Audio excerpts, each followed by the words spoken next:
દાહોદની પ્રજા એટલે આખા રાજ્યમાં, આખા દેશમાં દાહોદનું નામ આવે એટલે જે ઇમારતો છે એ ચાહે વિધાનસભાની ઇમારત હોય, એ ચાહે સચિવાલયની ઇમારત હોય, એ ચાહે હાઈકોર્ટની ઇમારત હોય, જે પણ ઇમારતો, જે પણ ભવનો, જે પણ આવાસો, જે પણ આજે વિકાસના નામે ગુજરાતમાં બન્યા છે એના પાયામાં દાહોદના લોકોનો પરસેવો છે અને એ દાહોદના લોકોને મારે સંબોધન કરવાનું છે.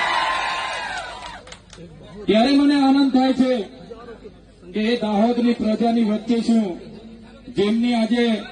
સંઘર્ષની વાતો થાય છે, સાહસની વાતો થાય છે